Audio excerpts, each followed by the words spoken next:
आज हमारे पास कई दिलचस्प स्रोत हैं जो भारत में चल रही कुछ कुछ बेहद जरूरी बहसों पर रोशनी डालते हैं। हम सड़कों पर बढ़ते सामाजिक तनाव से लेकर कॉरपोरेट बोर्डरूम के बड़े फैसलों तक और यूनिवर्सिटी क्लासरूम से लेकर हमारे खेतों तक के मुद्दों पर गहराई से बात करेंगे। पहली नज़र में ये सब अलग अलग दुनिया की बातें लग सकती हैं, है ना? लेकिन आज हमारी कोशिश है इन सब के बीचों एक धागे को पकड़ने की, जो शायद तुरंत दिखाई न दे। हम देखेंगे कि कैसे अलग अलग क्षेत्रों में नियमों को ताक पर रखकर या उन्हें अपने हिसाब से मोड़कर एक नई सामान्य या न्यू नॉर्मल स्थिति बनाई जा रही है, और इसका हम सब पर क्या असर पड़ रहा है। तो चलिए इसे परत दर परत खोलना शुरू करते हैं, और शुरुआत एक बेहद परेशान करने वाली प्रवृत्ति से। हाल के हफ्तों में देश के अलग अलग कोनों से भीड़ द्वारा हिंसा की बहुत ही दिल दहला देने वाली घटनाएं सामने आई हैं, जहां लोगों को सिर्फ बाहरी होने के शक में निशाना बनाया गया। केरल के पलक्कड़ में छत्तीसगढ़ के एक 31 वर्षीय मजदूर राम नारायण बघेल उनको चोर समझकर पीटा गया। स्रोत बताते हैं कि भीड़ उनसे लगातार पूछ रही थी कि क्या वो बांग्लादेशी हैं, और इसी शक में उनकी जान ले ली गई। और ये कोई अकेली घटना नहीं है। यही तो सबसे डरावनी बात है। ये एक पैटर्न का हिस्सा लगता है जिसके पीछे एक बहुत ही खतरनाक नैरेटिव काम कर रहा है। ओडिशा में जुएल शेख नाम के एक दिहाड़ी मजदूर के साथ भी ठीक यही हुआ। उन्हें बांग्लादेशी बताकर मार दिया गया। और देहरादून में तो मामला और भी भयानक था। वहां त्रिपुरा के 22 साल के एक छात्र अंजेल चकमा, उन पर चीनी कहकर नस्लीय टिप्पणी की गई और फिर चाकुओं से हमला कर दिया गया। हाँ, और उनकी मौत हो गई। सबसे दुखद बात यह है कि ये सभी लोग भारतीय नागरिक थे। और ये घटनाएं केरल जैसी जगह पर भी हो रही हैं, जिसे हम, आप जानते हैं, उच्च शिक्षा और बेहतर कानून व्यवस्था के लिए जानते हैं। ये वाकई में दिखाता है कि ये जहर कितनी गहराई तक फैल चुका है। बिल्कुल, ये सिर्फ लॉ एंड ऑर्डर का मसला नहीं लगता। नहीं, ये समाज में घुल रहे किसी गहरे अविश्वास की तरफ इशारा करता है। और स्रोत इस बात को सीधे तौर पर एक राजनीतिक अभियान से जोड़ते हैं जो असम और पश्चिम बंगाल में अवैध घुसपैठ के मुद्दे पर चल रहा है। ऐसा लगता है कि उस अभियान की गर्मी वो अब देश के बाकी हिस्सों में भी महसूस की जा रही है। मतलब भीड़ को एक बहाना मिल गया है। हाँ, बेबस लोगों पर अपनी भड़ास निकालने का एक बहाना। पुलिस कुछ गिरफ्तारियां तो कर रही है, लेकिन ये काफी नहीं है। जब तक राजनीतिक नेतृत्व बहुत साफ और कड़े शब्दों में ये संदेश नहीं देता कि ऐसी हिंसा बिल्कुल बर्दाश्त नहीं की जाएगी, तब तक इसे रोकना बहुत मुश्किल होगा। हाँ, बहुत मुश्किल। हिंसा का ये माहौल तो सड़कों पर है, लेकिन क्या हो जब नियम कानून ही इस तरह से बदले जाएं कि वो कुछ लोगों को फायदा पहुंचाएं और बाकी को पीछे छोड़ दें? हरियाणा सरकार की शामला देह यानी गांव की साझा जमीनों से जुड़ी नई नीति कुछ इसी तरफ इशारा करती है। हाँ, ये मामला बहुत दिलचस्प है। सरकार ने एक कानून बदला है जिसके तहत जिन लोगों ने इन साझा जमीनों पर पहले से कब्जा किया हुआ है, अवैध कब्जा, हाँ, अवैध कब्जा, वे अब ग्राम पंचायत को एक तय रकम चुकाकर उसके कानूनी मालिक बन सकते हैं। अच्छा। सरकार का तर्क ये है कि इससे सालों से चले आ रहे मुकदमे खत्म होंगे और विवाद सुलझेंगे। सुनने में तो ये एक आसान समाधान लगता है, लेकिन यहाँ पर असली बात क्या है? यहाँ जो गौर करने वाली बात है वो ये है कि ये नीति असल में किसके पक्ष में काम करती है। स्रोत इसे इलीट कैप्चर कह रहे हैं, मतलब अभिजात्य वर्ग का कब्जा। बिल्कुल, ये उनके कब्जे को एक तरह से कानूनी जामा पहनाने की कोशिश है।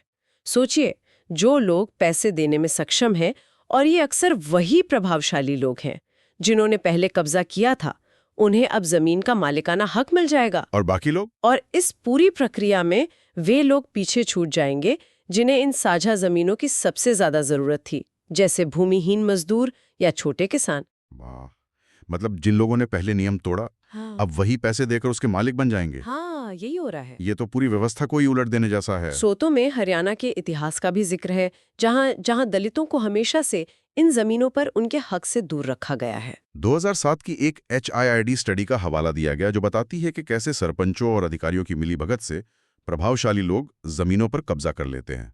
आंकड़े भी बहुत चौंकाने वाले हैं। हाँ, सिर्फ स्टडी वाले इलाके में ही करीब 28,628 एकड़ शामलात भूमि पर कब्जा था। और ये एक बुनियादी वैचारिक सवाल खड़ा करता है ना। कैसा सवाल? कि भूमि नीति का मकसद सिर्फ प्रशासनिक सुव्यवस्था लाना है, मतलब केस खत्म करना, या फिर इसका मकसद सामाजिक न्याय होना चाहिए। देखिए, मध्य प्रदेश और तमिलनाडु जैसे राज्यों ने साझा जमीनों को दलितों और भूमिहीनों की मदद के लिए एक सुधारात्मक साधन के रूप में इस्तेमाल किया है। लेकिन हरियाणा का मॉडल इसे एक ऐसी संपत्ति बना रहा है जिसे कोई भी खरीद सकता है, बस उसके पास पैसा होना चाहिए। तो प्राथमिकता पैसे वालों को दी जा रही है। हाँ, एक बेहतर नीति में भूमिहीनों और वंचित समूहों को प्राथमिकता दी जानी चाहिए थी, न कि सिर्फ भुगतान करने वालों को। तो ये अभिजातीय वर्ग का कब्जा वाला विचार बहुत अहम है, और हम देखेंगे कि यही पैटर्न एक अलग रूप में कॉर्पोरेट जगत में भी दिखाई देता है, जहां नियमों को इस तरह बनाया जाता है कि फायदा कुछ चुनिंदा लोगों को ही मिले।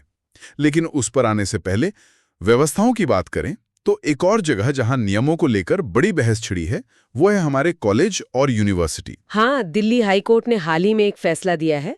उन्होंने कहा है कि लॉ के छात्रों को परीक्षा में बैठने के लिए हाजिरी की जो कठोर शर्तें हैं उन्हें पूरा करना जरूरी नहीं है। और इसने एक पुरानी बहस को फिर से हवा दे दी है। बिल्कुल, कि क्या सीखने को क्लास में बिताए गए घंटों से मापा जा सकता है? ये सवाल तो हर छात्र के मन में कभी ना कभी आता ही है। हाँ, जरूर आता होगा। और स्रोत में लेखक शैली वालिया का एक बहुत ही तीखा तर्क है। हाँ। वो कहती हैं कि जिस क्लासरूम में हाजिरी लागू करने की नौबत आ जाए वो शैक्षणिक रूप से पहले ही दिवालिया हो चुका है। दिवालिया? हाँ, उनका कहना है कि जबरदस्ती से न तो गंभीरता आती है और न ही ज्ञान। अगर छात्र क्लास में नहीं आना चाहते तो उन्हें सजा देने के बजाय शिक्षकों को सोचना चाहिए कि वे ऐसा क्या पढ़ा रहे हैं कि छात्र उससे जुड़ नहीं पा रहे हैं। ये तो बहुत बड़ी बात है। स्रोत में कुछ बहुत ही शानदार उदाहरण भी दिए गए हैं, जैसे इतिहासकार सर आइजाया बर्लिन। वो अपने लेक्चर के लिए इतनी मेहनत से तैयारी करते थे कि छात्र अपने आप खींचे चले आते थे। या टेरी ईगल्टन, जिनके विचार इतने आग लगाने वाले होते थे कि हॉल खचाखच भर जाते थे। और फ्रैंक कामोट का उदाहरण भी है। हाँ, वो तो रात के खाने के बाद हाथ में वाइन का गिलास लेकर लेक्चर देते थे। इनमें से किसी को भी छात्रों को डराकर क्लास भरने की जरूरत नहीं पड़ती थी। उन्होंने अपनी क्लास में न आने को अकल्पनीय बना दिया था। मतलब ज्ञान को इतना आकर्षक बना दिया कि छात्रों से छोड़ ही नहीं सकते थे। और आज के डिजिटल युग में तो ये और भी जरूरी हो गया है ना? सही बात है। जब छात्रों के पास AI टूल्स और दुनिया भर की जानकारी उंगलियों पर है तो सिर्फ शारीरिक उपस्थिति पर जोर देना ये बहुत पुराना लगता है। ये उदाहरण तो बहुत अच्छे हैं, लेकिन ये सब पश्चिमी देशों के हैं। क्या भारत के अकादमिक माहौल में ये मॉडल काम कर सकता है, जहां छात्र शिक्षक का रिश्ता और उम्मीदें थोड़ी अलग हैं? ये एक बहुत अच्छा सवाल है और स्रोत इस बात पर जोर देते हैं कि ये मॉडल सिर्फ पश्चिम का नहीं बल्कि अच्छी शिक्षा का है। ऑक्सफोर्ड और हार्वर्ड जैसी यूनिवर्सिटीज वो छात्रों पर भरोसा करती हैं कि वे खुद अपनी पढ़ाई की जिम्मेदारी लेंगे, वो उनकी जासूसी नहीं करती। तो ये फैसला एक तरह से एक मौका है। हाँ, ये फैसला शायद भारतीय विश्वविद्यालयों को भी ये सोचने में मजबूर करे कि उनका काम सिर्फ रटा रटाया ज्ञान परोसना नहीं है, बल्कि छात्रों में जिज्ञासा और संवाद को जगाना है। अगर क्लास दिलचस्प होगी तो हाजिरी की जरूरत ही नहीं पड़ेगी। यूनिवर्सिटी में तो छात्रों में भरोसा करने की बात हो रही है, लेकिन कॉर्पोरेट जगत में वहां एक ऐसी व्यवस्था है जो एक ही व्यक्ति पर इतना बड़ा दांव लगा रही है कि यकीन करना मुश्किल है।